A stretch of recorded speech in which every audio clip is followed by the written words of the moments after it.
Hey, welcome to World Code Updates. Subscribe and press the bell icon for more updates. The news alert flashed across screens worldwide, capturing the attention of millions. It was a moment that would be etched in history, a pivotal point that demanded immediate attention from governments and citizens alike. China declares expanded air defense zone over South China Sea. This bold move sent shockwaves through the international community, raising questions and concerns about the future of regional stability.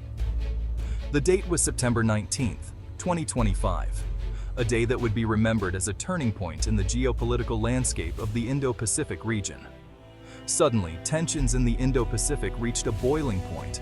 The declaration was a direct challenge, a line drawn in the sky over vital waterways. For the Philippines, this was a clear and present danger, a threat that could not be ignored. Naval fleets adjusted their courses, and stock markets flickered with uncertainty. The theoretical threat had materialized into a tangible reality. The expanded air defense zone now brushed against the Batanes Islands, a place of stunning beauty and profound isolation, now thrust into the spotlight. This remote archipelago, closer to Taiwan than Manila, was now on the front line of a global power struggle. In the Malacañang Palace, emergency meetings were convened. Military commanders and the president huddled over maps, strategizing their next move in this high-stakes game of chess. Batanes, a tiny dot of land, had become the most strategic piece of real estate in the region. The islands were no longer a tourist paradise.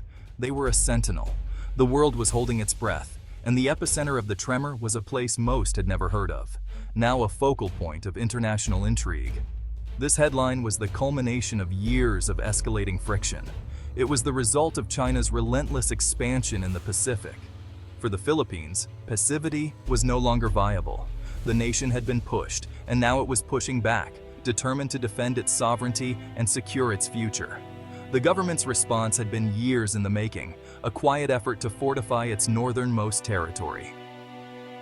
The world was waking up to the reality that Batanes had been transformed into a critical war hub. The islands were now a potential fortress, standing between a rising superpower and the freedom of the seas, a bulwark against aggression. The international community issued statements of condemnation. Diplomats scrambled to address the crisis, seeking solutions to de-escalate tensions. The atmosphere in Manila was electric, charged with a mix of anxiety and determination as the nation braced for what lay ahead. For centuries, Batanes was a land apart, a remote archipelago at the northernmost tip of the Philippines, where the land meets the endless sea. It was a place defined by its fierce, unrelenting winds that shaped the rolling hills and carved the coastline. Here, the resilient Ivatan people built their lives, adapting to the harsh climate and isolation with remarkable strength and unity. Life moved at a gentle pace, dictated by the changing seasons, the rhythm of the tides, and the bounty of the sea. Generations of Ivatans fished, farmed, and thrived in harmony with nature. But in recent years, that age-old isolation has been shattered, giving way to a new era of transformation. The change began quietly, almost unnoticed at first, with the construction of an upgraded airstrip and a modern pier in Basco, opening the islands to the outside world. Soon, locals began to notice the increasing presence of military uniforms, a sight once rare in these peaceful lands.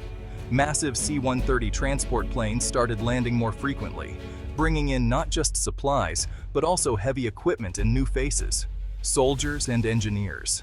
The familiar quiet hum of island life was replaced by the constant rumble of construction vehicles and the echo of military drills across the fields. On the once empty hills, radar domes and communication arrays now stand as silent sentinels, watching over the sea. Batanes is no longer just a tranquil province. It has become a strategic asset, a vital outpost in a changing world. The island's unique geographic position, so close to international waters, has become its most critical feature, drawing the attention of powerful nations. Batanes now sits at the very nexus of the South China Sea and the vast Pacific Ocean, a crossroads for maritime routes and military interests.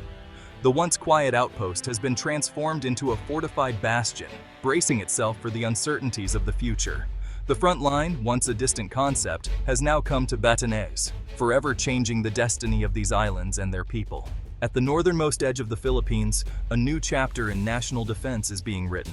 The heart of this evolving military posture is the Mahato Forward Operating Base, a facility that stands as both a sentinel and a symbol of vigilance. Named after the Ivatan word meaning to see or to watch over, the base is more than just a military installation. It is a statement of the Philippines' unwavering resolve to protect its sovereignty and people. Designed from the ground up to be lean, agile, and technologically advanced, Mahato incorporates cutting-edge security systems and infrastructure, ensuring rapid response to any threat. Within its walls, the base brings together elements of the Philippine Army, Navy, Air Force, and Marines, fostering a spirit of unity and joint operations rarely seen in the region. This integrated approach is not just innovative, it is essential for the complex mission Mahato is tasked with, allowing for seamless coordination and swift decision-making. The construction of Mahato was itself a remarkable feat of alliance building, made possible through close cooperation with the United States and Australia, who recognized the strategic importance of this northern outpost. American military engineers contributed invaluable expertise, helping to design and build hardened structures capable of withstanding modern threats and natural disasters alike. Meanwhile, Australian partners played a key role in developing and installing advanced maritime surveillance systems, enhancing the base's ability to monitor the vast surrounding waters. The base's primary role is deterrence. Its presence alone complicates the strategic calculations of any potential aggressor, serving as a constant reminder that the Philippines stands ready to defend its territory. Mahato is more than a facility. It is a shield, forged in the face of growing regional threats and rising tensions in nearby waters. Ultimately, Mahato stands as a testament to the enduring belief that the best way to preserve peace is to be fully prepared for conflict, vigilant, united, and resolute in the defense of the nation. To understand the importance of Batanes, one must understand the Luzon Strait. This body of water is a gateway between the Pacific Ocean and the South China Sea. A vast portion of global trade passes through this narrow corridor daily. Control of the Luzon Strait is a matter of immense strategic consequence. The Batanes Islands act as a natural, unsinkable aircraft carrier. Their position allows for monitoring and potential interdiction of all air and sea traffic. The strait's underwater geography is equally important, providing transit lanes for submarines. For the U.S. Navy and its allies, monitoring these passages is a top priority. The sensor arrays and patrol assets based in Batanes are critical for anti-submarine warfare. The strategic importance of this choke point cannot be overstated. It is the geographical pivot upon which the security of the entire Indo-Pacific region rests. The decision to militarize Batanes was a response to escalating assertiveness from Beijing. The Philippines watched as China transformed reefs into military installations. The arbitral ruling invalidating China's claims was ignored by Beijing. Chinese survey ships appeared more frequently around Batanes. The rhetoric from Beijing grew more aggressive. For Manila, the pattern was clear. Economic ties with China would not guarantee security. The government concluded that without a credible defense posture, the Philippines would be at the mercy of its larger neighbor. Fortifying Batanes was the most logical move. It sent a clear signal to Beijing that the northern approaches to the Philippines would not be uncontested. The time for action had come. The new strategy for Batanes is intertwined with a network of alliances. The United States is the cornerstone of this arrangement. The development of the Mahato base is a tangible outcome of this partnership. American forces have rotational access to the base under the Enhanced Defense Cooperation Agreement. Australia has emerged as a crucial partner, providing training and surveillance technology. The trilateral relationship between the Philippines, the United States, and Australia is a key pillar of regional stability. Japan is becoming increasingly involved, providing patrol vessels and communication equipment. This network transforms Batanes into a multinational security hub. An act of aggression against Philippine forces in Batanes would trigger a response from allies. This is the core of the Philippines' new strategy: deterrence by entanglement. Batanes is the anchor point for this collective defense strategy in the Western Pacific.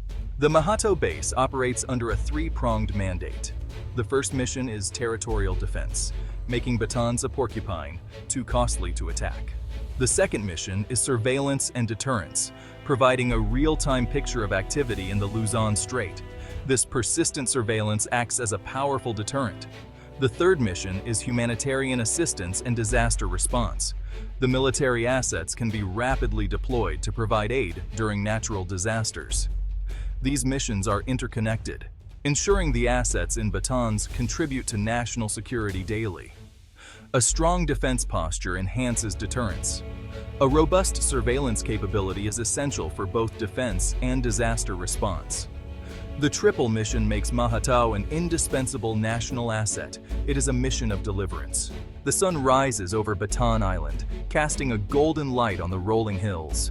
For Maria, an Ivatan woman, the day begins as it always has.